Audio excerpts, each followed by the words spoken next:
Welcome to All Souls, everyone. I'm Melanie Blackbird and very happy to be here.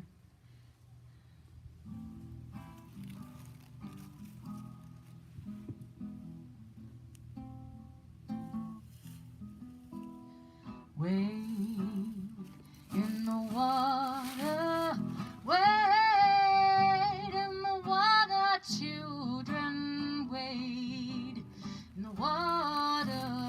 God's gonna cover the water. Say, who them children dressed in red? Wade in the water. Must be the children that Moses led. God's gonna trouble the water. I said, wade in the water, wade in the water, children, wade in the water. God's gonna trouble the water. Who them children dressed in white? Wade in the water. Must be the children of the Israelites. God's gonna trouble the water. Wade in the water. Wade in the water. Children, wade in the water. God's gonna trouble the water.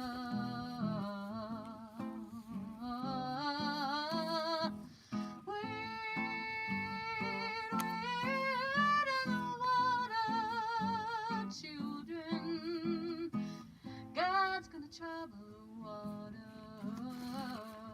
Who them children dressed in green? Wade in the water. Must be the children never seen. God's gonna trouble the water. I'm singing wade in the water. Wade in the water, children, wade in the water. God's gonna trouble the water. Who them children dressed in blue? Wade in the water. Must be the children passing on through. God's gonna trouble the water. Wade in the water. Wade in the water, children, wade in the water. God's gonna trouble the water. Ooh,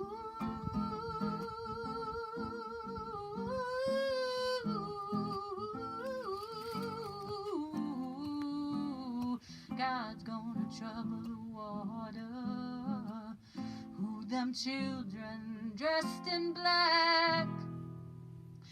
Wade in the water. I'm singing, we've come a long way and we ain't turning back. God is gonna trouble the water.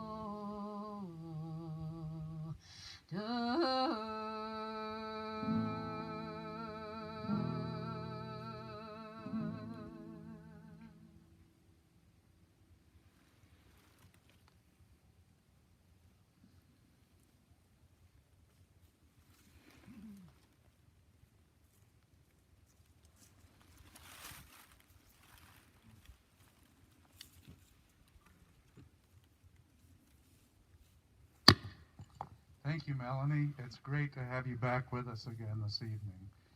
Welcome to All Souls. It's good to see all of you on this crisp autumn evening, and we thank you for joining us tonight. I'd like to share with you just a few opportunities to remain connected or to find new connections here at All Souls. On Tuesday evening, our Search for Meaning group will be convening on Zoom at 7 p.m.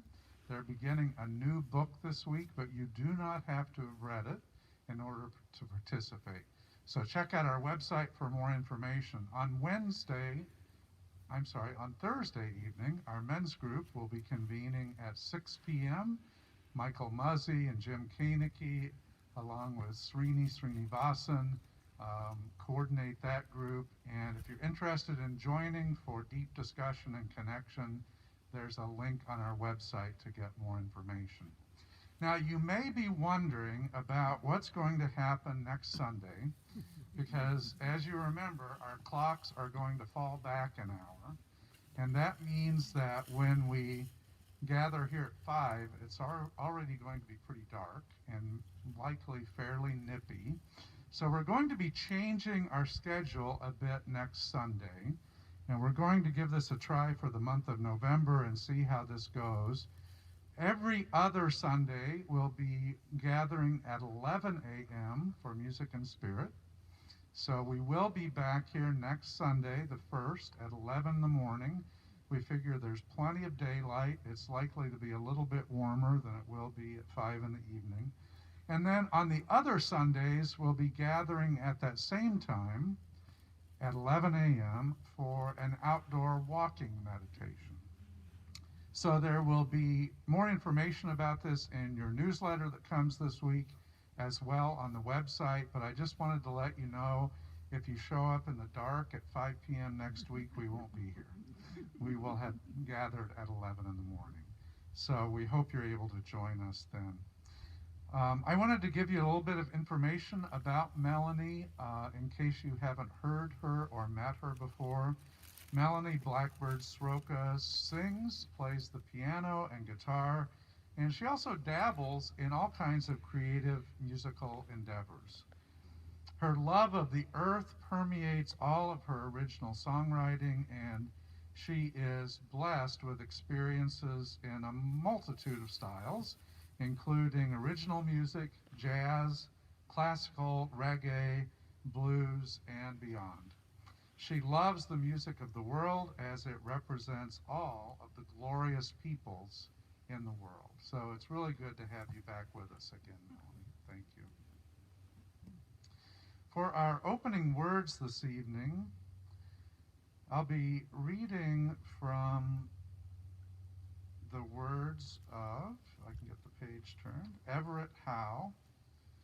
I discovered the hard way a couple of weeks ago. I went to lick my fingers to turn the page, and with the mask I couldn't do it. So. The opening words come from Everett Howe, and I invite you to join with me in a spirit of contemplation as we hear these words. How does it happen, this transformation, arriving from many directions, one bearing food from the garden, another the workday's toll of tension, one anxious for the family dinner, one thinking still of the parent's sickbed or the child's, one joyful from a day well spent, and one still processing the pain of another revealed in confidence. How do we do it? How do we become a whole, a body, each listening to the other, accepting ideas not our own, building together, wiser and more compassionate than any of us alone, creating and calling the spirit of life, living the spirit of love, and then leaving, returning to the home or the workplace, to the family or the empty room, to the sick parent or child, or to walk quietly before sleep, thinking of this day. How do we come together? Let us make this time sacred.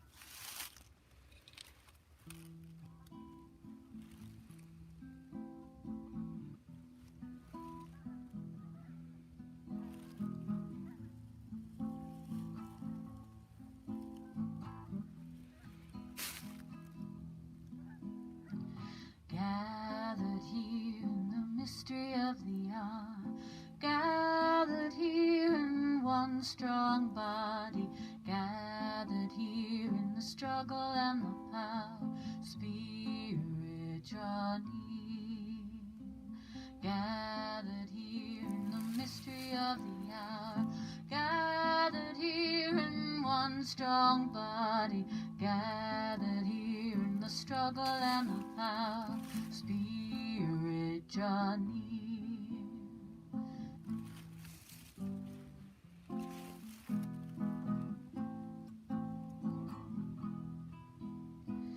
Earth, my body, water, my blood, air, my breath and fire, my spirit. Earth, my body, water, my blood, air, my breath and fire, my spirit.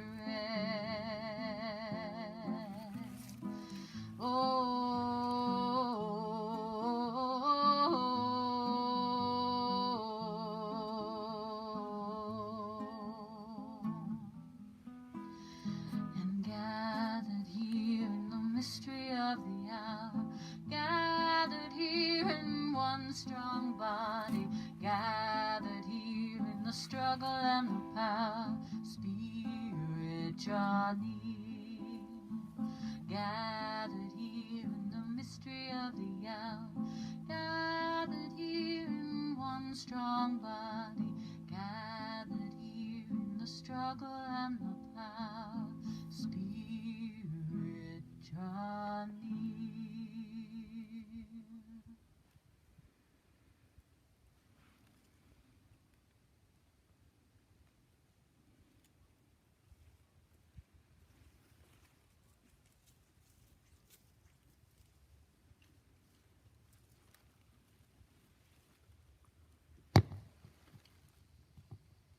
So we're going to light our chalice this evening, and Reverend Don Chatfield will light for us, but I'm going to read a quote from Ramana Maharaji. He's an Indian Hindu sage and philosopher. He says that transforming yourself is a means of giving light to the whole world. So as we continue to transform, and as the earth, as our backdrop transforms, may light be given to the whole world.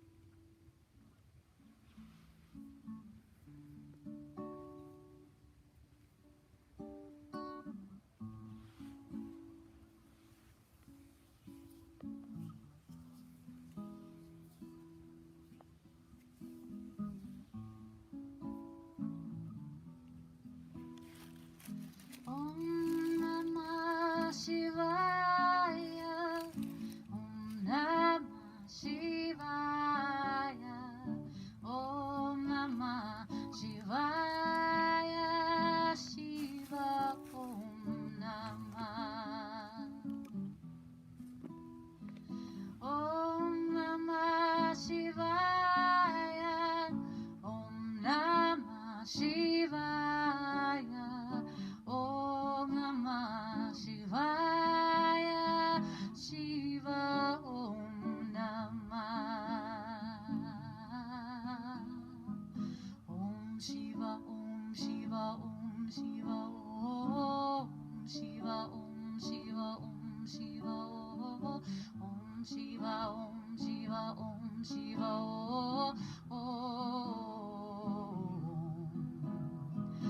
Om Shiva, Om Shiva, Om Shiva, Om Shiva, Om Shiva, Om Shiva, Om Shiva, Shiva, Om Shiva,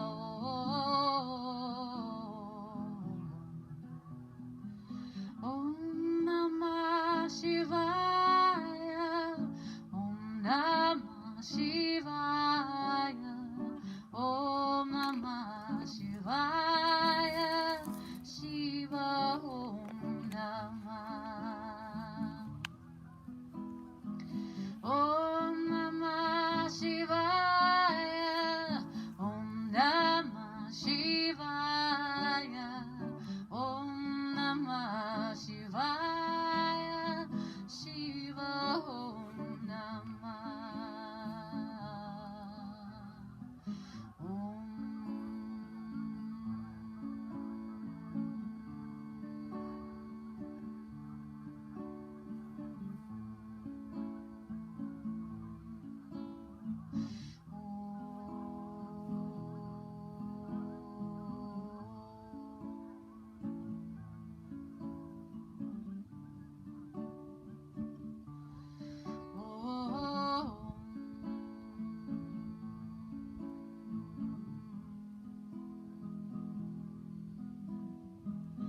Om Namah Shivaya, Om Namah Shivaya, Om Namah Shivaya, Shiva Om Namah.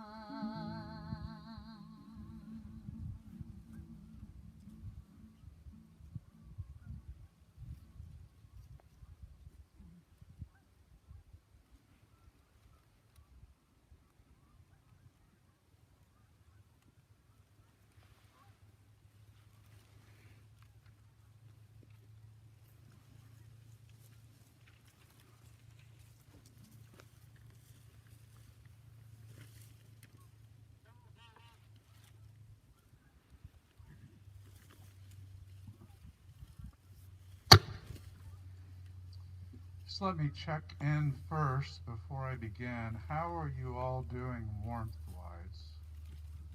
Good. I'm just trying to get a gauge about how long to talk. I don't know. Half an hour, 45 minutes. Well, this evening we are concluding our series on change and transformation. And we are thinking specifically about a time of transformation, considering the occurrences that we see all around us during the autumn season. As you know, one of our pillars here at All Souls is that of environment. We not only take loving and protecting the earth very seriously, but we also believe that we can learn many spiritual lessons when we are more attuned with the world around us. So as you know, on Sunday evenings in Music and Spirit, we tend to draw from many different wisdom teachings. And tonight I'm going to draw from a wisdom teaching in the book of Science. And this is from botany. When I was in school, it was about sophomore year botany. I'm not sure. This may be about 5th grade botany these days. But we want to look specifically at what science teaches us about what's happening during this transformation of the season, and what might it say to us about our own spiritual growth. As you know, we're now past the peak leaf season, and they're dropping faster and faster. Many of these trees, it appears, have already lost all of their leaves. But why do they do that? Why do they drop their leaves every year? Well, it's a strategy to survive the dark, cold days ahead. Deciduous trees like these rely on a process called dormancy. It's a lot like hibernation in the animal world. And it's necessary to survive through the winter. And during dormancy, all of the tree processes that normally go on the rest of the year, including growth and energy consumption and metabolism, they all slow way down. Because trees don't produce food during the winter, they don't have the energy that it takes to maintain their leaves, and so it's adios leaves. That's where leaf shedding comes in. So when the time comes, deciduous trees produce a chemical called abscisic acid. It's also known as ABA. And this acid goes out to the terminal buds at the very end of each of the branches, and it triggers the tree to shed those leaves, to halt growth, to save energy. So if you think about an animal like a big black bear that stored up food as fat and is now living on that reserve during hibernation, that's what the trees are doing in a different way. So just as the trees need energy to conserve through the coming winter, sometimes we also need to prepare for change by paring back, by slowing down. We need to slow down our activity, our energy, our consumption, even our growth, to focus on that which is truly important. And like the trees, we might need to let go of some things that we've been carrying around. So this evening, I'd like to look at what lessons our friends the trees may be teaching us during this time of transformation as we face our own transformations in the days to come. And I would suggest that the first lesson they offer us is to practice patience in purging. Practice patience in purging. So we know that the trees shed their leaves. You know, most of the year the trees rely on water from the tree roots, but to prepare for the dry winter ahead, they need to save as much water as possible. Now, have you ever noticed how the unfolding of these beautiful autumn days takes some time? I don't know about you, but about the second week in August, I started noticing a shift in the light and a little bit of a change in the temperature. And then we started seeing a few leaves here and there starting to change. We may have seen a tree that had one branch that turned while the rest of it was green. It's a gradual process. Now, can you imagine how different it might be if all of the trees lost their leaves on the same day? First of all, our yards and streets would be overwhelmed.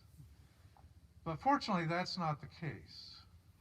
There is a patient unfolding of change and transformation unfolding in the limbs of the trees. Now, I don't know about you, but I've never driven down the road and seen a tree shaking its limb trying to get the leaves off. Come on, let's get up. We may see the wind doing that, but it's nothing by the volition of the trees.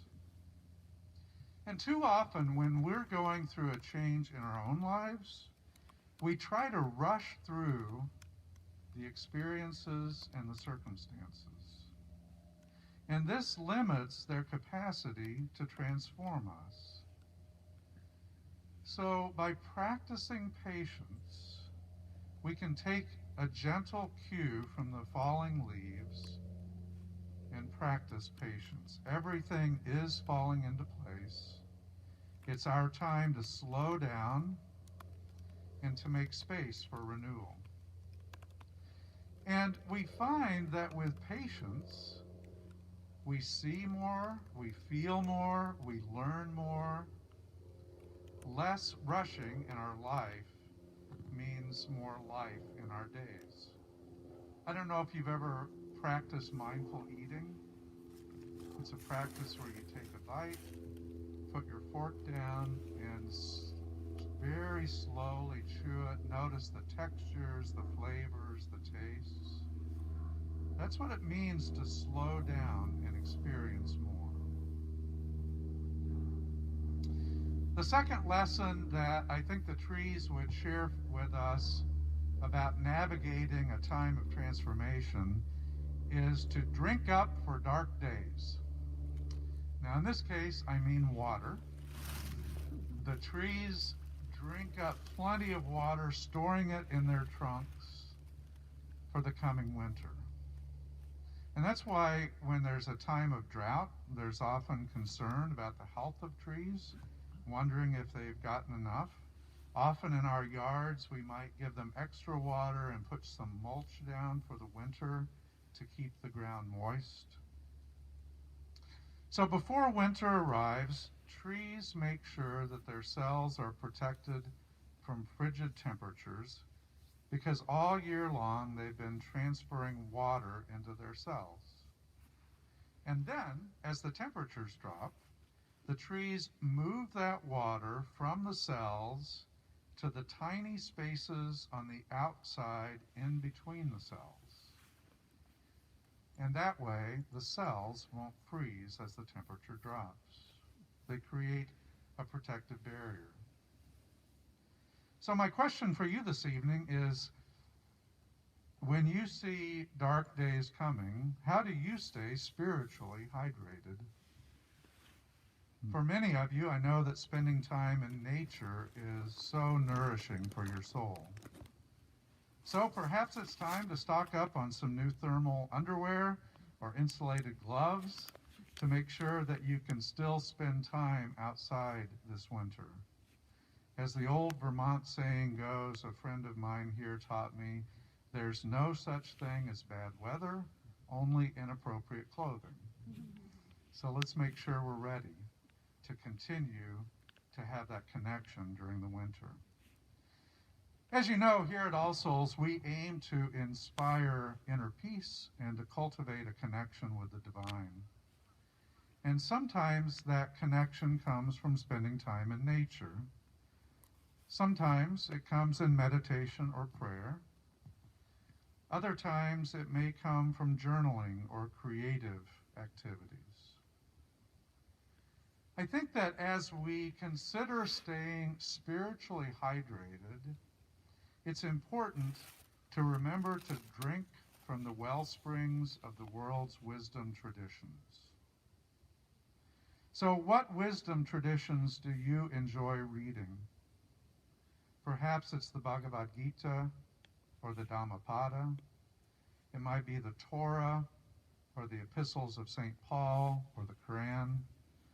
Or you might find inspiration in the teachings of Baha'u'llah or the Tao Te Ching. Whatever it is, I encourage you to find several that cause you to ask questions, to grow at the edges spiritually, and to see things in new ways.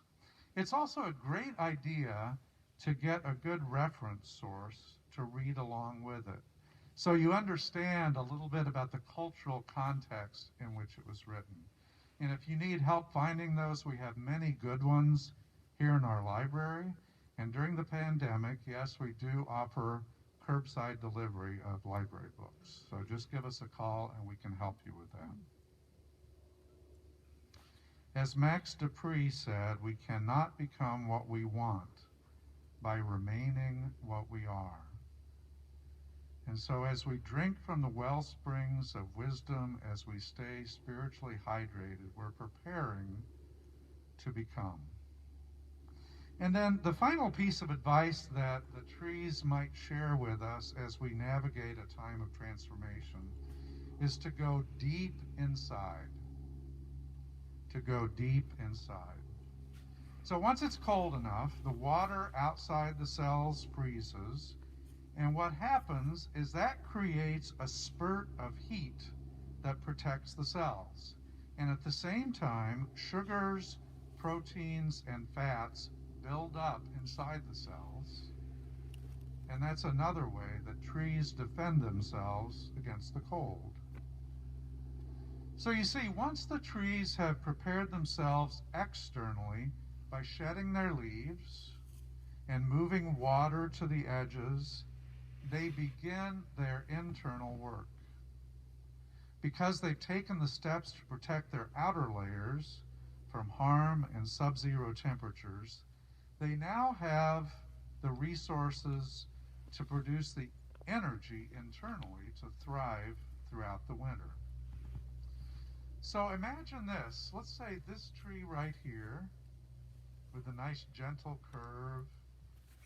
Let's say it's January and there is a blizzard raging. It's about 10 degrees below zero. The trunk is covered with icicles.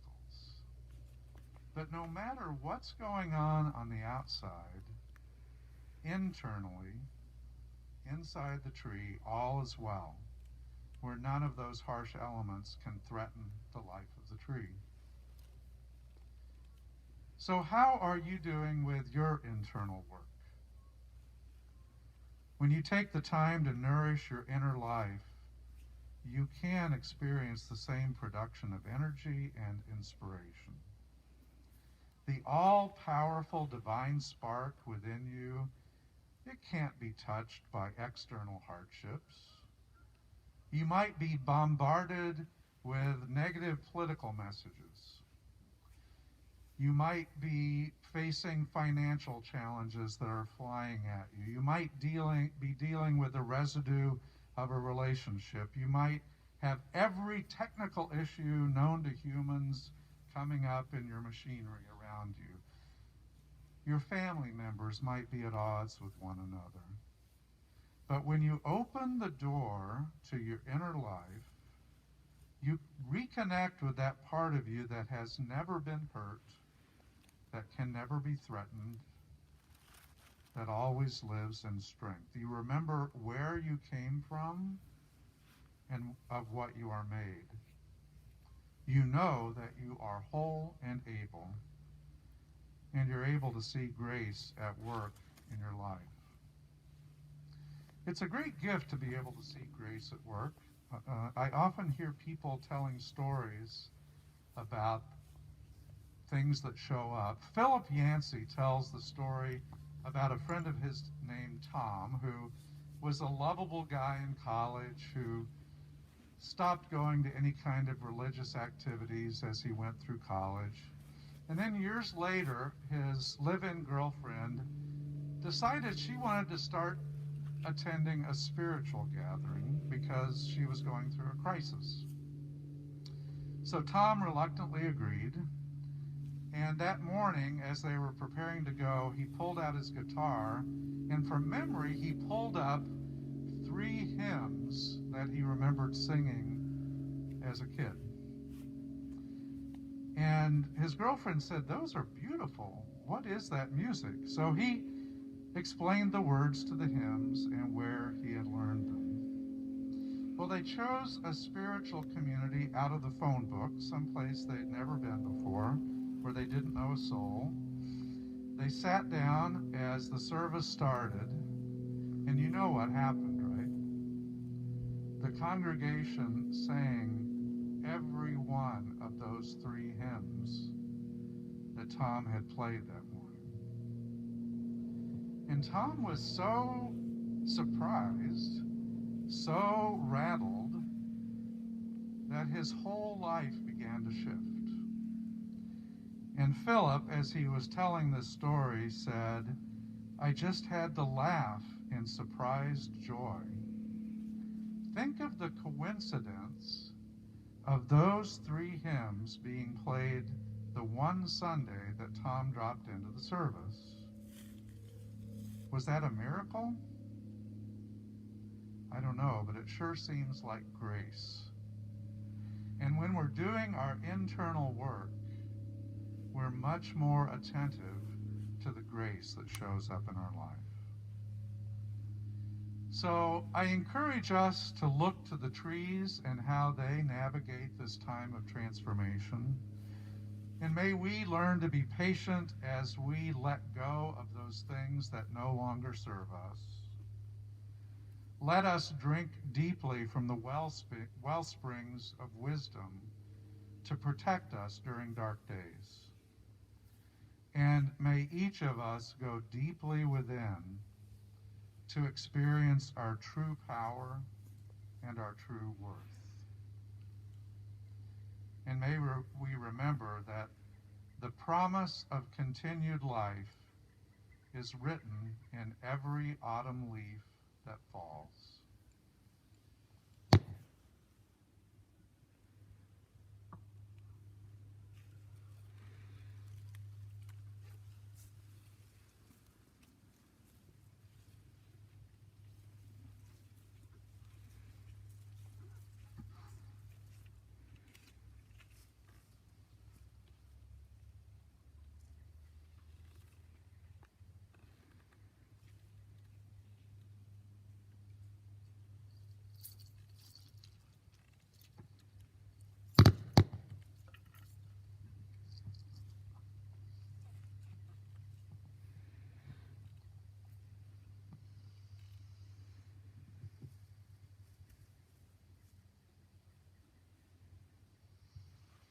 This sweet earth white shall be my guide.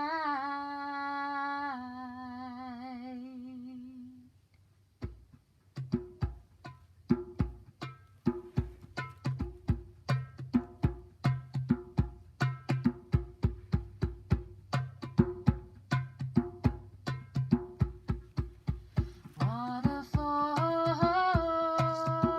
upon my garden.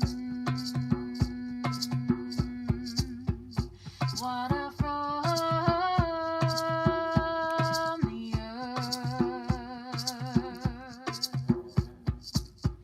Waterfalls upon my fountain. Water from the earth. Dream to lie out on that mountain. Waters of the earth. The cascade round the rocks and down again. Waters of the earth. Blue sky mountain, laughing river. Waters of the earth. Blue sky mountain, laughing river. Rolling fields and hills. Tall tree rising, rocky cliff. Rolling fields and hills. Blackbird fly and eagle soaring. Sky of brilliant blue. Cloudless deep and starry sleep. Sky of brilliant blue. Hear me sing and hear me calling. Sky brilliant blue. Lady in her song is flying. Sky brilliant blue. This sweet earth wide shall be my guide. This sweet earth wide shall be my guide. This sweet earth wide shall be my guide. Bountiful Mother Earth, let us open our eyes and be alive. Bountiful Mother Earth, 'tis not man-made by shovel, by spade. Bountiful Mother Earth, wood, stone, feather, bone. Bountiful Mother Earth, this sweet earth wide shall be my guide. This sweet earth wide shall be my guide. Waterfalls upon my garden. Water from the earth. Waterfalls upon my fountain.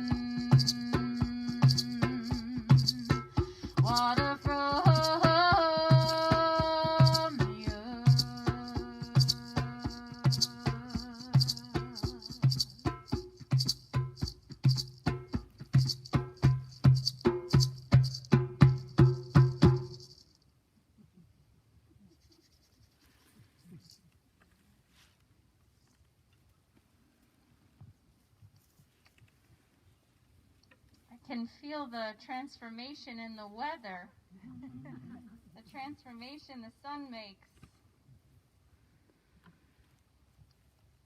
So we're going into our prayers and meditations, and I realize it may be chilly, but as we go inside, just like Dawn talked about, let's take a moment just to let go. If there's anything this week we've been carrying, let's just take a moment to bring it down.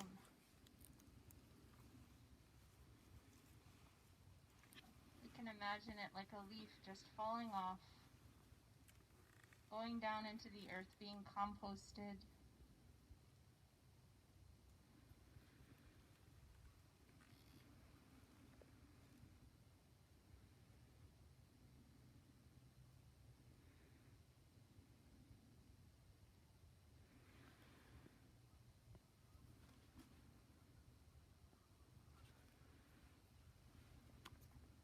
As we let all this go, we can also make more room for what we want to bring in. So like Dawn talked about, what is it that we're thirsty for? What do we want to store up? We talked about wisdom traditions. It could be about wisdom traditions. It could be about things that you love. So then just take a moment to bring in all that fills you up, all that nourishes.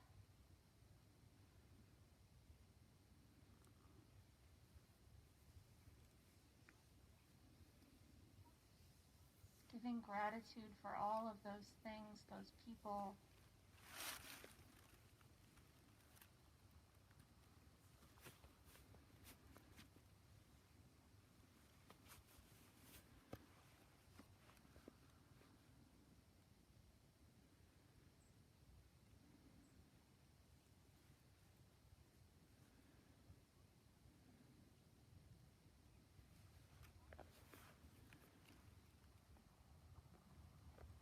And we can add gratitude for this gorgeous land, always speaking to us, always inspiring us. So send your love right now out to the land, out to the lake, out to any trees that you see.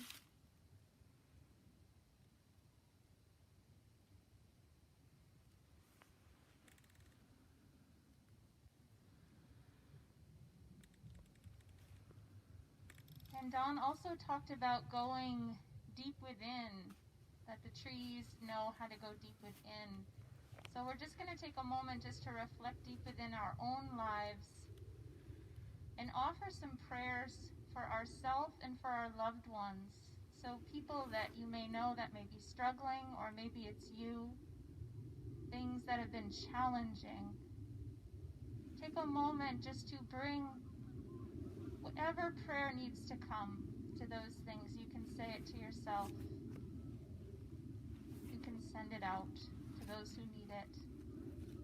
We'll just take a moment to be sending our prayers.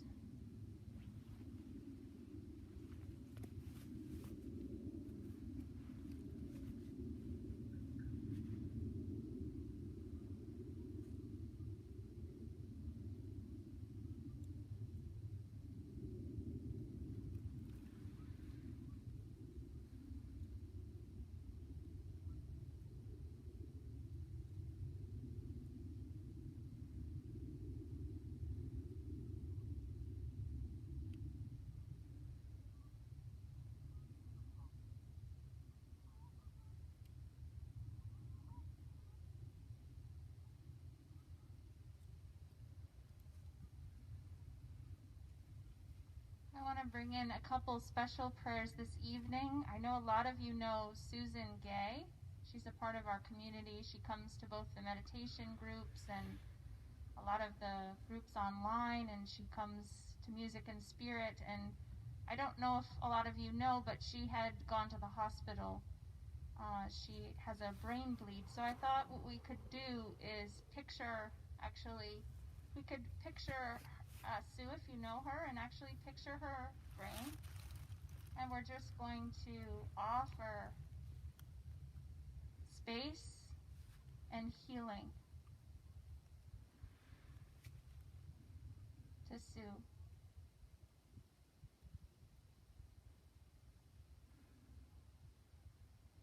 wrapping love and relief all around her skull. And imagining today she's coming back, because that's what I heard. She's coming back from the hospital today. So for those of you who are wondering, she's doing much better, but we continue to send our prayers to her. I also want to send prayers to Mariko, Middleton, and Guion. And I want to thank Melanie for covering Guion's temperaturing today.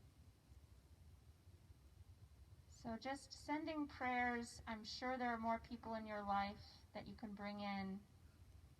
Any healing wishes, those who are suffering. A final prayer to those who are suffering. It's a quote by Mother Teresa. There is a light in this world, a healing spirit, more powerful than any darkness that we may encounter. We sometimes lose sight of this force when there is suffering and too much pain. Then suddenly, the spirit will merge through the lives of ordinary people who hear a call and answer in extraordinary ways.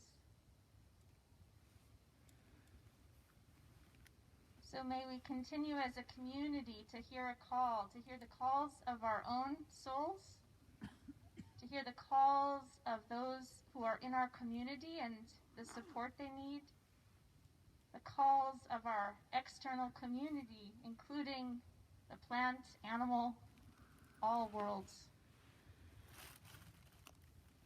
I'm so glad we're a part of this gathering to continue to bring prayer and sacred space.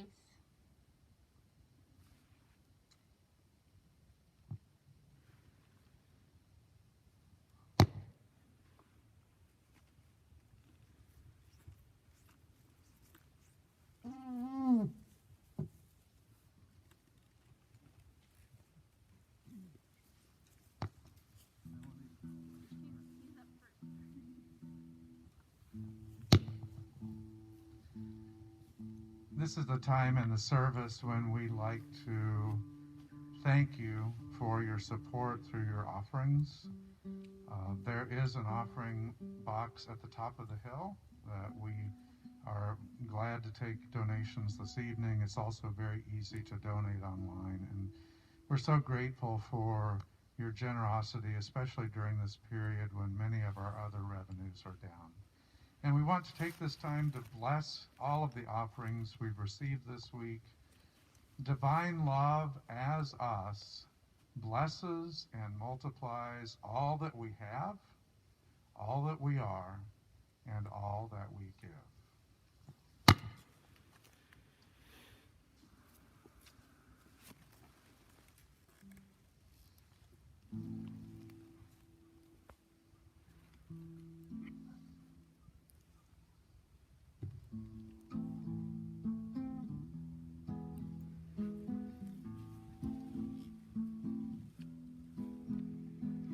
After the storm comes a rainbow, chasing the dark clouds away.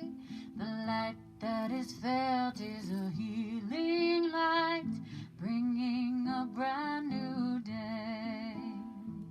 White clouds come dancing with brilliant blue skies, caressing the wondrous light.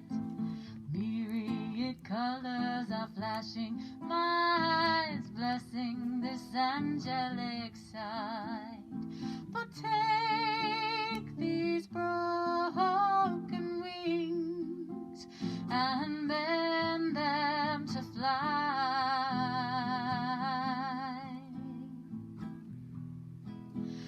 See, my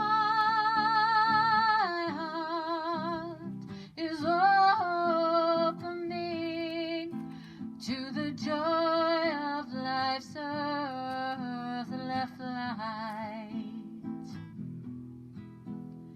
The light when when it comes, touches the skin, bringing sensations of warmth, relaxation and ease. It brings joy to the heart like the cool comforts of home. But take these broken wings and bend them to fly. For my heart is opening to the joy of life's earthly flight.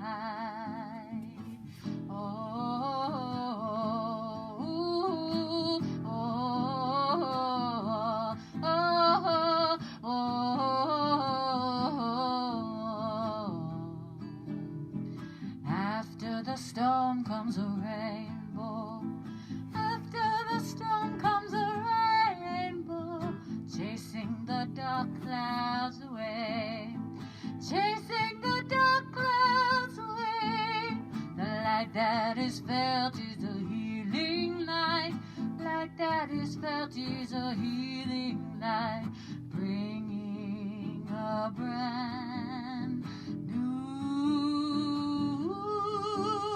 day.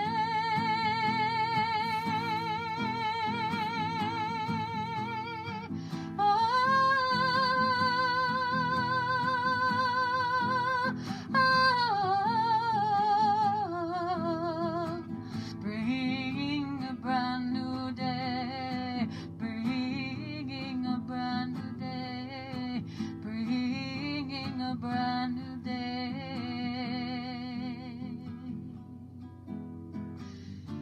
Take these broken wings and bend them to fly. My heart is opening to the joy of life's earthly flight, to the joy of life's earthly flight. This life, this life, this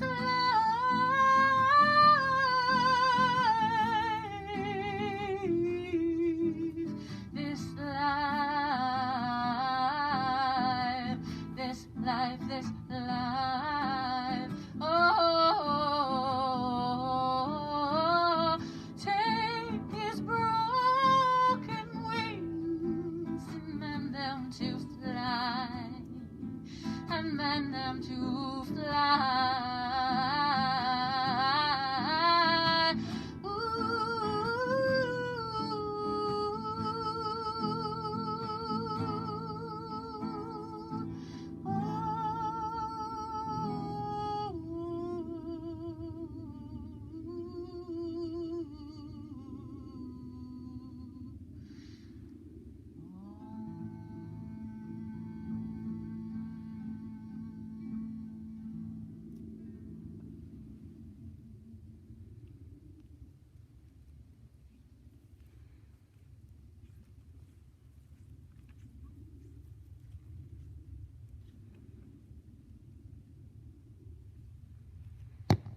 Thank you so much, Melanie, for being with us this evening. I always love when you come. And thank you all for bearing the cold. I see we're we're feeling it. Just a reminder, everybody, next week it's time change and 11 o'clock. We'll see you all hopefully at 11. Thank you for continuing to be here. And our final words are called Let It Go by Donna Folds. Let go of the ways you thought life would unfold. The holding of plans or dreams or expectations. Let it all go. Save your strength to swim with the tide. The choice to fight what is here before you will only result in struggle, fear, and desperate attempts to flee from the very energy that you long for. Let go. Let it all go and flow with the grace that washes through your days, whether you receive it gently or with all your quills raised to defend against invaders. Take this on faith. The mind may never find the explanation that it seeks, but you will move forward nonetheless. Let go, and the wave's crest will carry you to unknown shores, beyond your wildest dreams and destinations. Let it all go and find the place of rest and peace and certain transformation. Love to you all.